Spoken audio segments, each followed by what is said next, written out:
Thank you very much for the introduction, and thanks to all of you for being here. So indeed, my name is Mikko. I am from Finland, and I will be speaking about where we're going. There's really a nice echo in the room. Well, I can cut to the chase right away. I do believe that there is job security in security. The things we've been doing for the last decades aren't going to go anywhere. Sometimes I get questions about this, that, aren't you working in an industry that if you're really good at what you do, you make yourself irrelevant? Like you will engineer yourself out of a job. And that's true. Like if we actually are able to do that, if we actually would be able to build vulnerable or systems which have no vulnerabilities, if we would actually be able to fix every bug, if we would actually be able to stop every attack, we would all be out of a job. And of course, that's not going to happen, because in the end, it's not really a question about technical vulnerabilities or whether people can be fooled to do stupid things. It's really a question about whether there will be bad people in the future. And I can tell you there will be bad people in the future, like there's always been. And if there is an opportunity for a criminal to make a lot of money in a way where it's very unlikely for them to be caught or sentenced, someone somewhere is going to do it. And the internet took away geography. I've been discussing statistics in many different countries with local law enforcement. And we are, depending on the country, but we are on the verge whether it's now more likely for the citizens to become a victim of a crime in the real world or in the online world. For those of us living in Western safe societies, like for example in the Netherlands, the likelihood that you become a victim of a real world crime exists, but it's not very high, especially when you compare to, South America or Africa or places like that, where real world crime is much more common. But when we leave the real world, when we go to the online world, then we are no longer in the Netherlands or in any physical location. It's easy to say that internet takes away geography and it takes away borders, because that's what it does. But it's harder to really understand what it means for our risk level. Internet is the best thing that has happened during our lifetime and the worst thing that has happened during our lifetime. The internet is the legacy we will be leaving behind. When people, let's say, hundreds of years in the future will look back at our time, the early 2000s, the number one thing they will think about us is that those were the people who first went online. These were the first people online. That's the big thing that's going to stay in history books about our time. That's going to be our legacy. And we have all lived through multiple technological revolutions during our lifetime. Mobile phones, computers, internet, now IoT, they're all shaping the world around us. And this is happening very, very quickly. So I live in Finland. Finland has 1,600 kilometers of border with the Russians. I work in security. We do a lot of work researching what the Russian attackers are doing, both criminal as well as governmental attackers. Because as Finns, we've always known we have to keep a close eye on the Russians. Both my grandfathers fought the Russians in the Second World War. My mother, Rauha, was born 2 months after the peace treaty in 1945. That's why she was called Rauha. Rauha is the Finnish word for peace. She was born 2 months after the peace was agreed on, and she was named Rauha. She went to work with computers in 1968. 1968. Nobody was working with computers in 1968. My mother was. I was born in 1969 myself, which means when I was a young boy, I would play around the house with punch cards and punch tape that my mom would bring home from work. 50 years is a long time. But in technology, it has changed everything. 50 years ago, we went to the moon. We were celebrating the 50th anniversary of the moon landing just 2 months ago. And next month, in October, we will be celebrating the 50th anniversary of this. This is a notebook, an IMP log notebook, dated October 1969. And it has a line in it on the 29th of October 1969 at 10:30 p.m. in the evening, first packet on ARPANET, which would later become the internet, was successfully sent from one computer to another. The first packet will celebrate the 50th anniversary on the 29th of next month. I told you I was born in 1969. I was born a little bit before this. I'm actually older than the internet. This is how old internet is, all right? That's what it looks like. And 50 years, well, of course, to me, it's a long time. I've been alive for a very long while, I think. But when you look at development of mankind and our history and how technology shapes the world around us, this is nothing. Things have changed very, very quickly. And the internet revolution is already behind us. The internet revolution already happened. I've been working for AppSecEU for a very long time. I joined the company as employee number 6 in 1991. Now we have 1,700, 1,800 people around the world. And in many ways our work has changed, but in some ways it hasn't. For example, every morning we go to our office, we sit down at a table where we have a computer and we bang on the keyboard all day and then we go home. This is what we were doing in 1991. This is what we do today. But there is one big difference which nicely illustrates how the internet revolution already happened. In 1991, when I was doing my daily work at the office, if I needed to move files from one computer to another, we did not have a local area network. Obviously, we didn't have internet, because of course in 1991, nobody had internet like that, but we didn't even have a LAN. I mean, we were an IT company and we didn't have a local area network. We got our first LAN in the end of 1992, which means if you wanted to move files around, you were using the thumb drive of the 1990s to move them around. And this is what the revolution really means. We've had computers for decades. What the internet revolution did was that it took every single computer on the planet to the internet.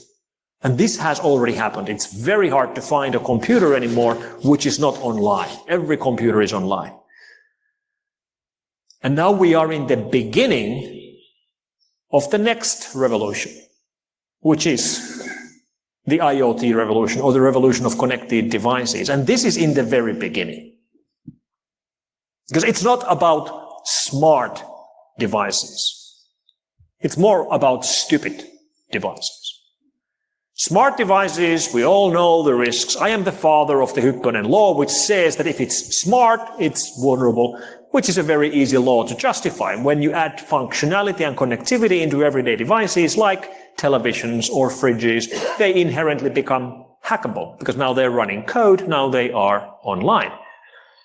But at least the consumers who buy smart fridges or smart televisions know that these things are online. The reason why they buy them is that they are online. The reason why people buy smart televisions is that they want to watch Netflix on their TV. The reason why people buy smart fridges is that when they're shopping, they want to be able to look inside of their fridge with a built-in webcam.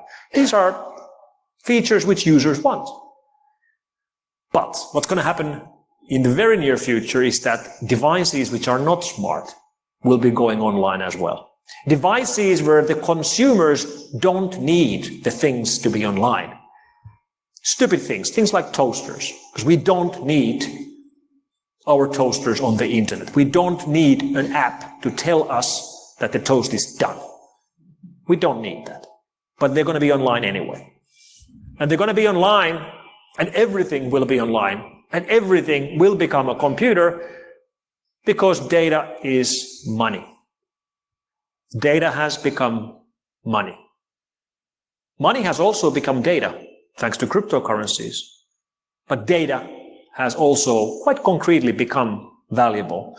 Maybe it's just a different version of the data is the new oil saying, or data is uranium saying, which is even better because uranium is very valuable and very problematic, just like data is very valuable and very problematic. Nevertheless, data is valuable. This means that toaster manufacturers, among others, want to collect data. They would collect it already today if they could, but they can't because it's still too expensive. But in the very near future, it won't be. In the very near future, the cost of adding connectivity and functionality for collecting and sending data is going to be insignificant. You can add it to any device which uses electricity, and then they will. And that means that consumers who buy these things into their homes won't even be told that this thing that you bought actually is online, because it's not online for the consumer. It's online for the manufacturer. And there won't be any easy way of preventing this, because you can't block these devices on your gateway, because they won't be using your Wi-Fi or any of the connectivity channels that you control. They're going to be online using 5G, 6G, Sigfox, Zigbee 3, any of these new technologies that we are developing right now. So what's the problem? Well, the problem is these things compete with price. Cheapest wins. When you go buying toasters, the number one selling point is price. You're not asking questions about, well, I wonder what kind of a firewall is built into my toaster. No, especially if you don't even know it's online. And we have, over the years, had the tendency of coming up with great innovations, which initially seemed like a great idea, and then much, much later we realized that they were a horrible idea. Let me show this by playing you a TV ad from 1960s.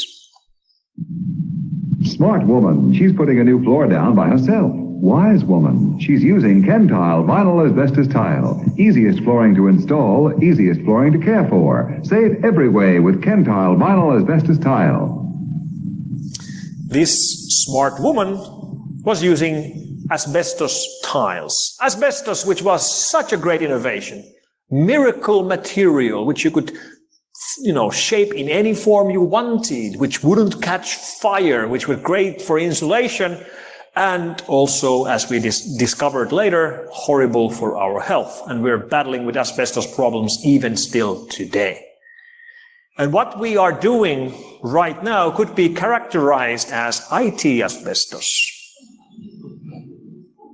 The idea where we put everything online, turn everything into a computer with the cheapest possible technology, embedding an outdated Linux kernel which cannot be patched by the users, with built-in root passwords which cannot be changed by the user, and then putting these by the millions into the open internet with all ports exposed. This will be the asbestos of the future. This will be the problem that our children and future generations will curse us for. And this is what we are doing right now.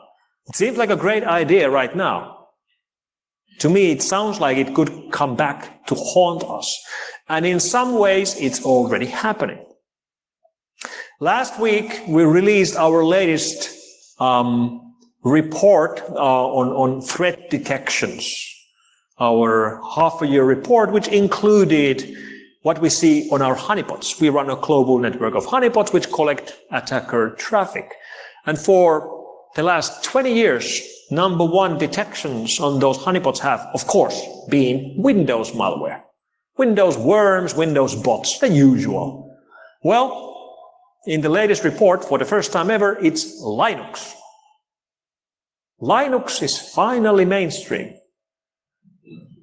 Instead of Windows detections being number one on our honeypots, we're now seeing Linux detections as number one. And of course, these are IoT detections. We're not speaking about malware, worms, and bots spreading on desktop or server Linux distributions. These are IoT, bare bones Linux installations. Nevertheless, it is Linux malware for the first time ever. And we see old protocols come back to haunt us. The kind of problems that we already fixed and solved long time ago come back to haunt us. Big part of this traffic that we're seeing is actually telnet traffic. Telnet. Goddamn Telnet traffic. We haven't been using Telnet on our servers since 1990s because it's a horribly bad idea. It's an unencrypted terminal protocol which was completely replaced by SSH in the mid-1990s. Now, for some reason that I can't explain, these new IoT devices are running Telnet D, and we have Telnet worms going around the world in massive numbers again. I thought we fixed this already. Apparently, we didn't. IT asbestos at work. Another thing which will stay with us in the future that we are about to enter is the fact that attacks can be divided into either technical attacks or people attacks. That's not going to change. Because you can take any single attack we've ever seen, and you can either divide it into a technical problem or a people problem. Either it was a bug in the code, which then became a vulnerability, which was then exploited by someone. Or it was a human which was tricked to do something stupid. Sometimes people ask me that how come we can't make systems which wouldn't have vulnerabilities? And then I have to explain to them that, vulnerabilities aren't anything special, they're just bugs. And we've always had bugs, and we always will have bugs, as long as programs are written by human beings, because people make mistakes. We could argue that one day programs will not be written by human beings. One day they will be written by machine learning systems and artificial intelligence. And then maybe we will finally have a day where we will not have vulnerabilities, or the vulnerabilities will be so complicated that we won't be able to exploit them. But those days are still way, way in the distant future. So for now, we have these two sets of problems. And whenever we have people problems, like phishing or password reused or CEO scams or business email compromise attacks, whenever that happens, whenever it hits the headlines, the typical reaction is that, oh my God, look at these stupid users. How idiot do you have to be to fall for scams like that? And I'm sick and tired of users always getting the blame. Because today, every modern society expects everybody to be online. From teenage girls to grandmothers, everybody needs to be online because all of our services are online. And we can't really expect much about the security awareness level of the average citizen. So blaming the user for these problems isn't going to solve anything. It's not stupid users, it's stupid systems. And in many ways, we should be taking away the responsibility from the users who can't take the responsibility to begin with, and put the responsibility to where it belongs. And it belongs to operating system manufacturers, to security companies, and also to telcos and operators which provide the actual connectivity through which the attacks are done.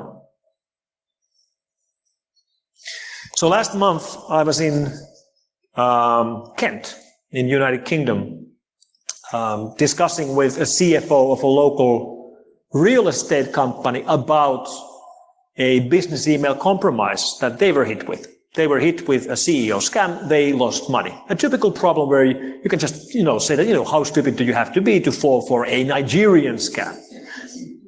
Well, in this particular case, what happened was that the real estate company, which became the victim, was a local company buying and selling real estate. And then they agreed to acquire a local legacy company, which had been around for decades. Small company with a couple of employees, because the founder of the small company wanted to retire and sell his business to the bigger company. All right? They met face to face. They knew each other. They met face to face multiple times. CEOs of both companies were discussing the details of the deal. They agreed to do it. They started to write a legal agreement on the acquiring details of the company, which they were doing over email. They were sending a Word document back and forth, trying to, finalize the agreement. And finally, when they were both happy, they're all right, we can do this, let's do it. Then the bigger company CEO sent an email to the smaller company CEO asking for details how we can pay the down payment for you, for your company. And the old man replied, and that one email, that was the email which was intercepted by the attackers, which had all along been sitting on the Office 365 installation of the company, watching all of this happen and doing nothing, just waiting for the right time. And then when the right time appeared, someone is asking for an account number, they halted all external email out from the small company and then started taking over the email communication from there on. And that isn't really a stupid user. The CEO of the company which was fooled, how could he know? Like, this was a real deal. He actually knew what he was buying. He had met the people. He was exchanging emails for weeks. If nobody's told him, if nobody's educated him about how these attacks actually work, how on earth would he have known?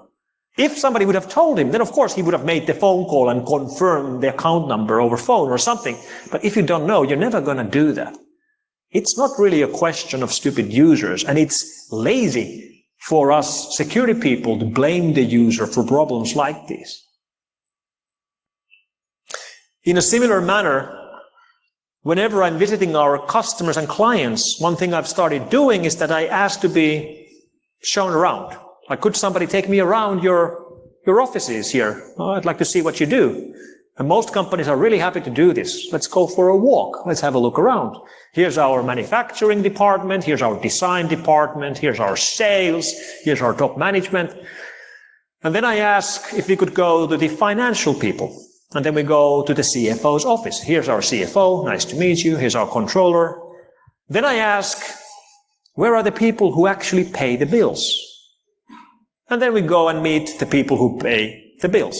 If it's a smaller company, it's one person. If it's a large enterprise, it could be 5 persons. So far, every single time, the people who pay the bills look like this. Like really nice, middle-aged ladies.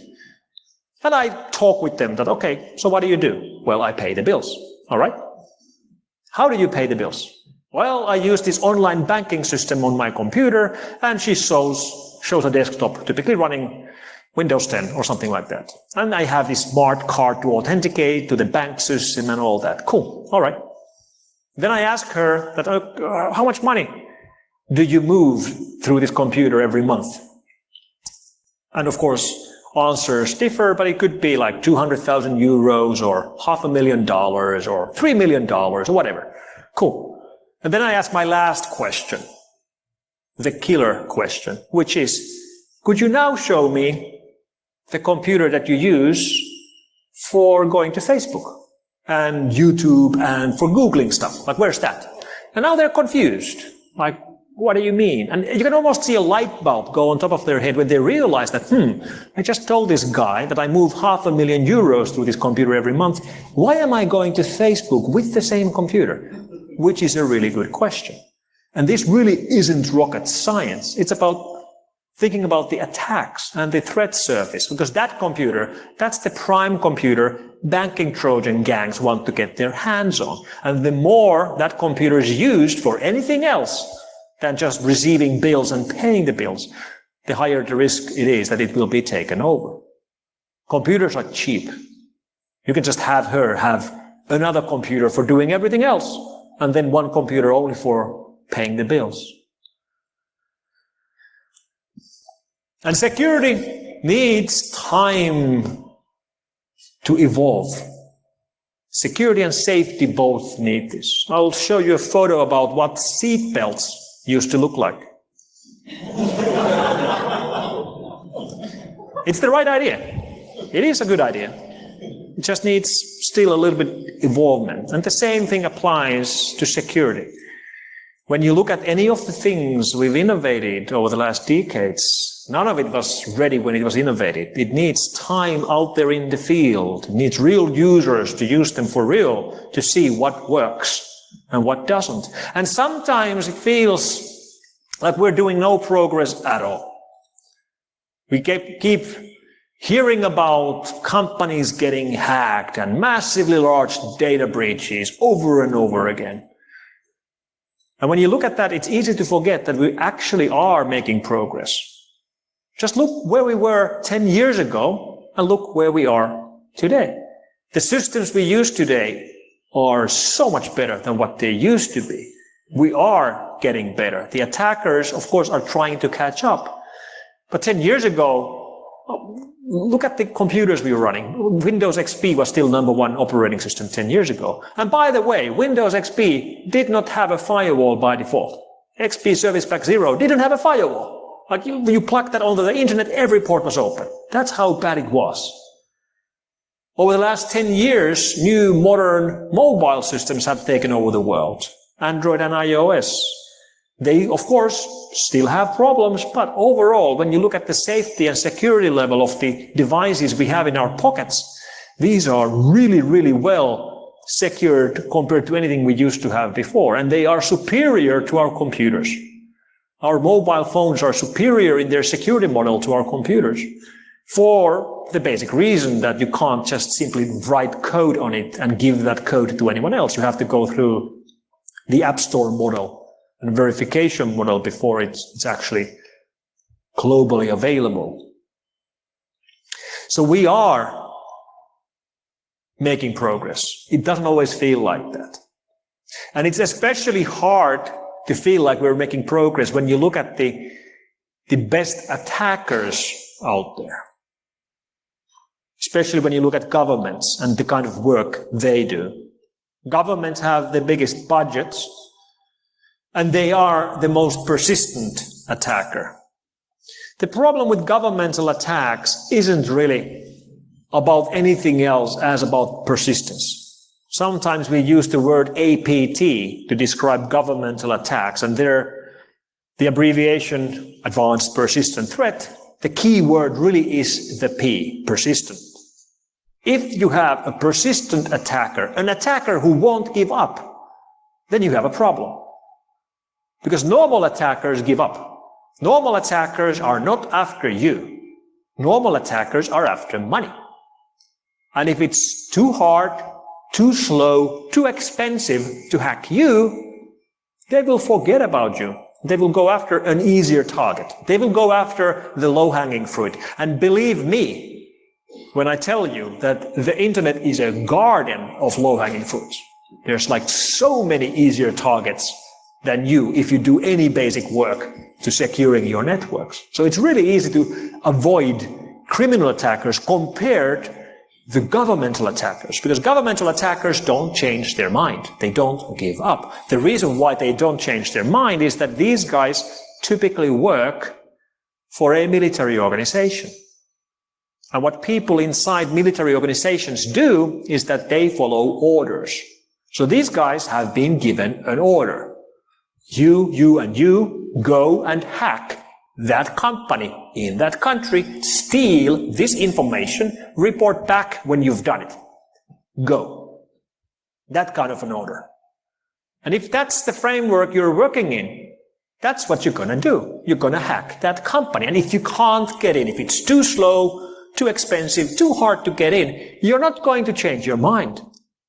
You're not going to change your mind. We can't get into this company. Never mind. Let's hack someone else. You're not going to do that. You're going to keep trying until you get in. You will try different tactics, different techniques. You bring in more people. You bring in more resources. If you can't figure out any other way, then you finally get one of your own guys or girls recruited as an employee of the company to gain access to the information. If the attacker doesn't give up and has unlimited or basically unlimited time, eventually they will get in. And that's why fighting governmental attackers are so hard. And that's why you shouldn't even try. You shouldn't rely on that anything you do would keep them outside of your network.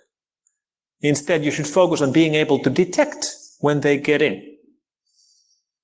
Now, I'm not saying we shouldn't have firewalls or gateways or proxies or any of that. Of course, we should. It makes our job easier. But we shouldn't rely that they will keep everybody out. There is an unlimited amount of attacks. We can only imagine a limited amount of those attacks. And if we only put our effort into building walls around our systems, then we are not going to be looking inside of our systems for signs of a breach. so we could detect when we have a breach, so we could react when there is a breach. And this is what we see very clearly inside our incident response teams, the teams inside of our company which are called when a company is hacked. Because almost always the company which calls us assumes they've just been hacked, and then we have to tell them that they were hacked last year, or 2 years ago, or 3 years ago. They just didn't realize because they weren't looking, because they were assuming that whatever solutions they bought will keep everybody out. And as we start speaking about governmental attackers, it's always two countries which make the headlines: China and Russia. Russia and China. Why these two? Well, it's not because other countries would not be attacking, because other countries are attacking, including like civilized Western democracies like United Kingdom and United States. There are victims of Western intelligence agencies hacking within a 100-mile radius from where we are right now. However, Western intelligence agencies really don't want to get caught. Russians and Chinese don't really care. That's where the difference really is. That's why we keep seeing much more of the cases coming from Russia and China. Most of the cases which we know of coming from Western intelligence agencies have become public knowledge because of a whistleblower or then something extraordinary like Stuxnet, which became public because of complicated issues. But Russia and China are both massively large countries. Russia is the biggest country on the planet. China has more people than any other country on the planet. Both countries are filled with great minds, great coders, great engineers, great physicists, great everything. So with that in mind, it's quite surprising how different these countries are in exporting their technology. We all have Chinese chips in our pockets right now. Everybody in the room has something made in China in their pocket. None of you have anything made in China in your pockets, unless somebody is carrying a Kalashnikov. And if you're carrying a Kalashnikov, don't tell me. And isn't this a little bit surprising? Like, what a big difference between these two countries. And of course, this then means that during times of conflict and during times of crisis, China has a completely different visibility onto the rest of the world, which is partially the explanation why we are in the middle of a trade war between the United States and China right now, especially with the talk around Huawei and ZTE. There's no evidence that any of these massively large Chinese tech companies would be cooperating directly with the Chinese government to spy on the rest of the world. It's possible. I mean, it's technically doable. That's what's worrying about it. These companies have been caught for spying when you speak about industrial espionage. For example, Huawei has been spying on other companies to steal technology, which they use in their own products. But that's completely different for working as a tool for your government to spy on the rest of the world. Nevertheless, it's quite clear that we are now in an arms race. Cyber arms race, if you will. The word cyber is complicated, as you know. Many of here still remember the time when someone used the word cyber, what they meant was cyber sex. Nowadays, when generals talk about doing cyber, they don't mean cyber sex, they mean something else. And cyber weapons work. Cyber weapons get the job done. Cyber weapons are affordable, effective, and deniable. Effective, affordable, deniable. That's a pretty good weapon. When the weapon gets the job done, it's cheaper than alternatives, and you can deny that it wasn't your weapon to begin with. So when we speak about computer attacks, are we speaking about actual war?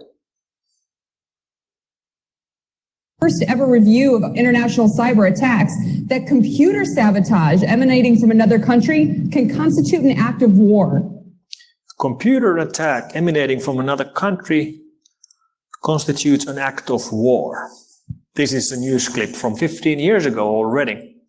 The question whether cyber attacks are actually something you can retaliate with traditional weapons is a very good question, because we have this small problem called attribution in the middle. How do you actually know who attacked you if the attack isn't about a B-52 flying over your head dropping bombs, but about something more virtual? Well, sometimes it can be done. We all remember the example from May this year, as Israeli Defense Forces spokesperson announced that they had launched a kinetic attack with missiles to retaliate against a cyber attack unit of Hamas. And this is as real world as it gets. But here attribution maybe is easier to do than in most other cases, because here Israel Defense Forces has been doing similar attacks before to target, for example, the propaganda units of Hamas. Again, basically office workers who are not shooting anybody, but are doing work to support the effort. If that's a valid target, then I guess cyber is a valid target as well. And in this case, I guess they had good enough intelligence to believe that they are bombing the right building. But as cyber war is this word that is being used to describe attacks like these, it's good to know that I don't really think we will ever see a cyber war between two countries. I don't believe that we will ever see a war where two countries are just attacking each other online, because cyber is just a domain, and technology has always shaped the conflicts we fight with each other. Hundreds of years ago, the only technology we had were swords. So all wars we had were land wars until we got good enough technology to build warships. An innovation of warships, which created sea war, didn't make land war disappear. Conflict just expanded from land to sea. Then technology shaped conflict again. We got air war. Then we got satellites and shit. So space war. And now today, cyberspace war. But you know what?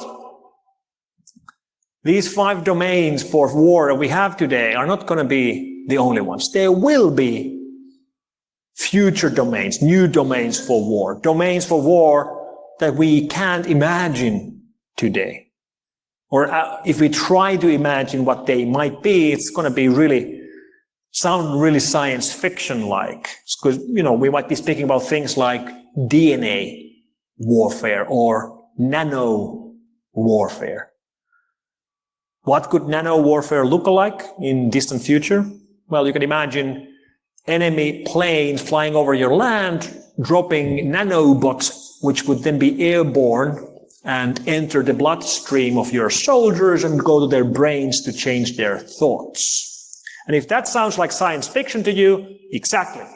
Just like cyber war sounded like science fiction 30 years ago. So there will be new domains for conflict, new domains for war. And as we speak about machine learning and artificial intelligence, I actually believe that this development is going to increase the likelihood of conflict, not decrease, but increase the likelihood of conflicts. Just imagine, even if you don't believe in strong, wide AI, just for a moment, imagine that a company or a country would announce that they are on the verge of massive new development and they believe they will have superhuman intelligence in their hands next month. How would other countries react? Other countries would see that and they would immediately realize that, holy hell, if those guys get that capability, it's going to be game over. They will win everything. They will be superior in everything. They will beat us in any competition. They will win every war. So no matter what's the cost, we must steal that technology. And if we can't steal that technology, we must destroy that technology. So it's going to be a really interesting development if we ever will see something which would start to resemble human intelligence. And if we will see that, I do believe it's going to come from brain simulators. There's multiple projects underway already trying to simulate the whole human brain, which is very hard to do, and we're not even close. But it's easy to see that if we're able to simulate a whole human brain, obviously that thing is intelligent, just like we are. It just doesn't have a body. And then if you scale it up and it's like 10 billion times faster than a real human brain, then it would be superhuman intelligent. Is that going to happen? Maybe. I don't know. Artificial intelligence is shaping our world. All the development around deepfakes is going to have effects on our world. However, I think we all saw the news this month about the first CEO scam attack done with, I have to pause this because I know you can't listen to me when you're watching this. It's impossible. We all heard the news about deep fake voice used in a CEO scam this month, where a company, I believe in Germany, was spoofed because someone called them and they had a deep fake voice resembling their CEO. I don't believe that. I'm calling bullshit on that one. Not because it couldn't be doable. It is doable. It's probably doable already today. I just think it's not likely that that's the way it was done. I think it's more likely that they just had a guy who sounded like the CEO instead of having some real-time deep fake voice generator which would do that. Or maybe it wasn't even that. Maybe it's just a good cover story. It's like what we spoke earlier about blaming the user. Like, how stupid do you have to be to fall for a CEO scam? Well, imagine if you are the one who was fooled. It's a pretty good story that, I'm not stupid. I was fooled by a completely new kind of an attack, which we've never seen before, which would fool anybody. It was a deep fake. Now, we don't really know because we don't have the recording of the call. But I'm not going to buy that deep fakes have really been used in real attacks unless I see proof. But it will be done in the future. And artificial intelligence will be used in attacks in the future. And if you don't believe me, maybe you believe this guy. Будущее не только России, это будущее всего человечества.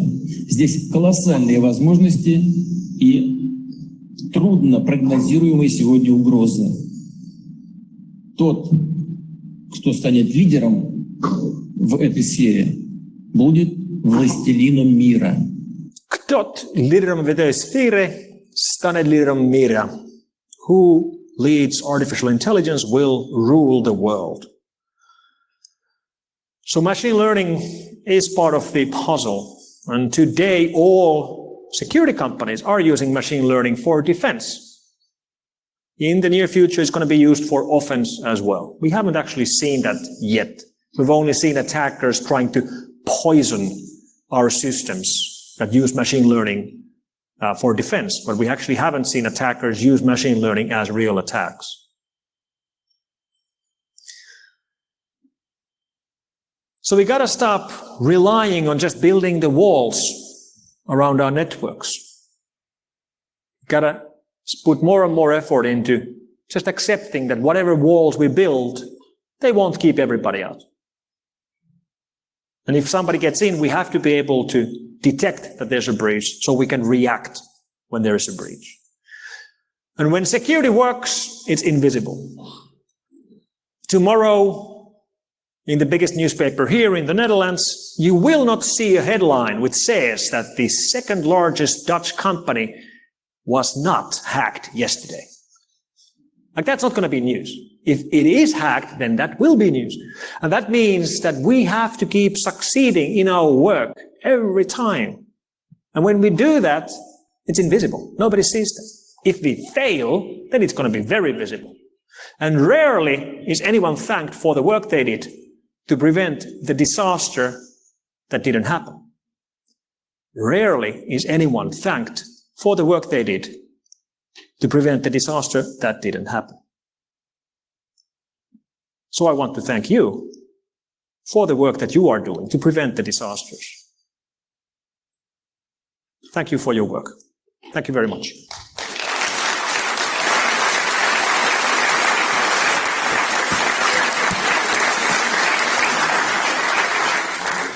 Thank you so much, Mikko. Thank you. As said, he has to run to catch his flight. There is an option B, but we hope that option 1 will work. So unfortunately, no time for questions. Thank you to fit us into a tight schedule. Yeah, thank you. For you all, again, a warm applause for him. Thank you.